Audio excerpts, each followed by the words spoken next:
तो सारी दुनिया में जलमयी हो जाती है। जब सारी दुनिया में ऐसी जलमयी होने लगती है, थोड़े से जीव जंतु बचते हैं।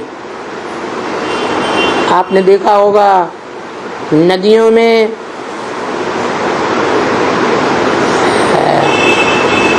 कोई प्राणी है जो उल्टी धार चलता है। कौन सा प्राणी? सांप। और दुनिया के बड़े से बड़े सांप कौन है?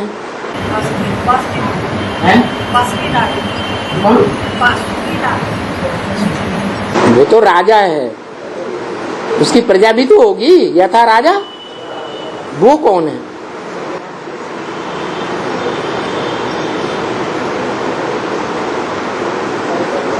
अरे वासुकी नाग का पार्ट किसका है? जो वासुकी नाग शंकर के गले में पड़ा हुआ है, अच्छी तरह से गला पकड़ लिया, गले पड़ गया, किसका पार्ट है? हाँ, कृष्ण वाली आत्मा का पार्ट है। तो वो कृष्ण वाली आत्मा ब्रह्मा के रूप में जो पार्ट बजाती है, उसकी गोद में हर धर्म में कन्वर्ट होने वाली आत्माएं ब्राह्मण बनकर के खेलती हैं या नहीं खेलती हैं? अभी भी खेल रही है। तो वो सारे ही ब्राह्मण आधार मूर्त जड़ें भी हैं और जड़ों के बीज भी होंगे। तो बीजों की संख्या कितनी है? 4.5 लाख। वो जो 4.5 लाख बीज हैं, वो दुनिया के सबसे सशक्त बीज हैं। और बच्चे किसके हैं? वो बीज के ही बच्चे होंगे। जो राम बाप बीज है, उसी के बच्चे हैं, जो रुद्राक्ष के रूप में दिखाए जाते हैं। अक्ष माने आंख, क्या? उनकी आंखें जो हैं, उनके नाम पर रुद्राक्ष नाम पड़ा है। रौद्र रूप धारण करते हैं, भयंकर रूप धारण करते हैं और सारे यज्ञ का विध्वंस कर देते हैं। जो बोला इस रुद्र ज्ञान यज्ञ में आखिरी आहुति किसकी लगेगी? नहीं, सारी दुनिया की आखिरी आहुति लगेगी। इस रुद्र ज्ञान यज्ञ में सब स्वाहा हो जाएगा, कुछ भी बचने वाला नहीं है। तो वो रुद्र जो बच्चे हैं, वो ही दुनिया के सबसे बड़े नाग हैं। विकारों में बड़े से बड़ा विकार कौन सा है? काम विकार। और काम विकार भोगने में भारत के राजाएं सबसे आगे गए या दूसरे देश के धर्मपिताएं आगे गए? भारत के राजाएं सबसे आगे गए, बहुत विकारी बने, ढेर की ढेर रानियां रख करके। तो जो राजाओं का ये हाल है, तो इससे साबित हुआ कि बड़े बड़े सांप किस देश में हुए? भारतवासी।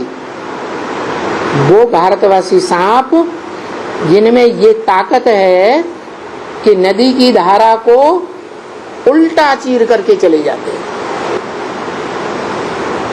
तो जब जलमयी होगी सारी दुनिया में, उस समय कौन से प्राणी जीवित रहेंगे? जलमयी में सब खलास हो जाएंगे। क्योंकि जब बाढ़ आती है तो बाढ़ में मिट्टी अच्छी तरह से मिक्स हो जाती है या नहीं हो जाती है? यहाँ बेहद की मिट्टी क्या है?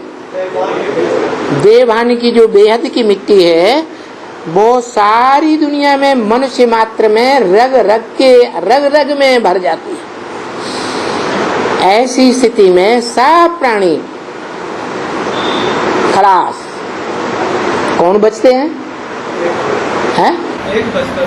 वही सर्प, वो सर्प फिर भी बचे रहते हैं मनुष्य रूप में, लेकिन उनमें गुण कौन सा है? सर्पों का गुण ज्यादा है।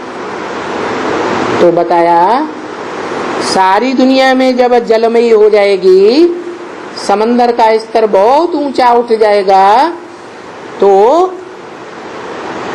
कौन सा देश बचेगा? भारत देश बचेगा। क्यों? दुनिया में और जो देश हैं उनकी जमीन समुद्र तल से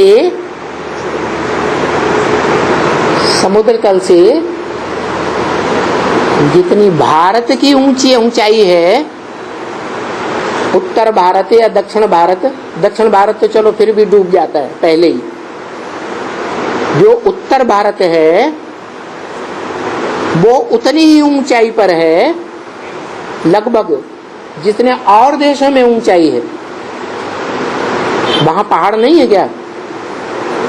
और देशों में पहाड़ हैं या नहीं हैं? तो लेकिन हिमालय जैसे पहाड़ कोई देश में इतने ऊंचे नहीं है। तो जहां ऊंचाई ज्यादा होगी वहां समंदर का स्तर है नहीं पहुंच पाएगा। और उसमें भी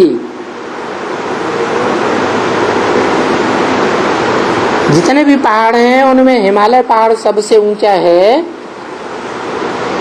और हिमालय पहाड़ पर भी ऊंचे से ऊंची चोटी कौन सी है जो दुनिया की सबसे बड़ी ऊंची चोटी है? एवरेस्ट। एवर ईस्ट माने जो पूर्वी सभ्यता है, एक होती है पाश्चात्य सभ्यता और एक है पूर्वी सभ्यता।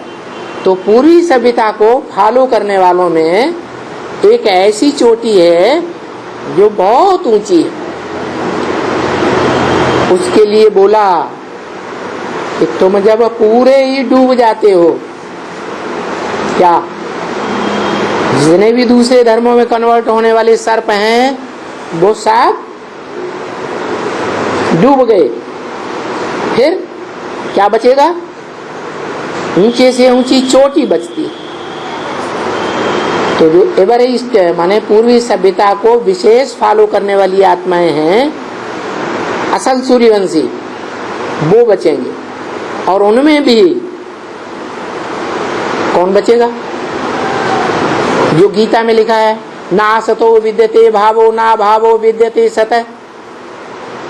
सत्य का इस दुनिया में कभी अभाव नहीं होता, और जो असत्य है वो रह नहीं सकता हमेशा। असत्य माने सत्य नहीं है। दूसरे धर्मखंड सत्य है या भारत खंड सत्य है? तो भारत खंड रहता है, दूसरे धर्मखंड जो असत्य हैं वो नहीं बचेंगे। इसी तरह जो मनुष्य सृष्टि में